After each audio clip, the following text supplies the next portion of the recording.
Giles Ward is with me, Chairman, Mississippi Complete Count Committee. And Giles has too much wisdom to just not give us his thoughts on this Texas school massacre that went on.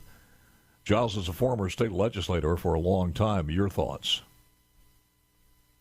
Well, Paul, it's just every time we read about or hear about these, heart just breaks. Think you begin shaking your head back and forth, just trying desperately to come up with the solution. I have listened carefully to your segment with the superintendent. It's a vexing issue, but there is no easy solution. And the truth of the matter is, every solution that comes up, in my opinion, is going to require some funding. And there's no problems that right now that's going to escape that. And I think those in positions of responsibility need to recognize that. Yep. Money by itself is not going to make the problem go away, but the solutions that are come up with by thoughtful leaders and school administrators, without any doubt, are going to require some funding, and we need to be aware of that and prepare to that. Our children are too precious not to recognize that.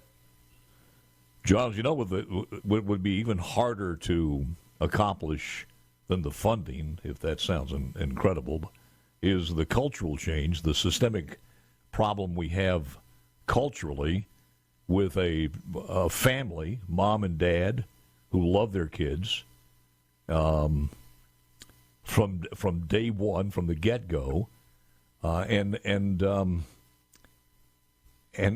a faith-based house. And that's a cultural change, and we're slipping farther and farther away from that. So all of these other things, we fix the problem after they happen, and that's the only way to do it. We're picking up the mess, but we have a civilization that seems to be unraveling, and many people don't know what to do about it. You and I are. I'm several years older than you. I'm aware of that, but I think back about my high school days, my junior high school days. It's unfathomable to even think about what's going on here. Things have changed so much in our society, and we simply have got to come up with better ideas. We've got to acknowledge this. There's not any community in America, not any community in Mississippi that is immune to what has happened, and we've just got to be aware of it and make plans for that.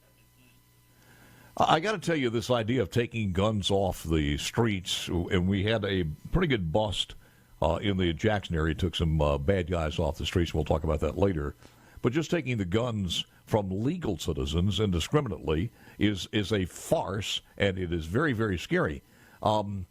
You go to a cartel that's about 3.5 miles on the other side of the border. They've got warehouses with pallets of $100 bills. They could buy every other day a $1 million printing machine, one of these 3D printers to make guns. I mean, it's and sell them to any bad guys that wanted them. You're not going to be able to do that, and only the good people are going to be without a gun. And that's crazy. That is not the way to go. That has been the argument from day one for those who are voting and advocating taking guns off the street. It will not work. It just simply, you cannot disarm freedom-loving, decent citizens and expect that to be a solution. I know. They don't want to hear that.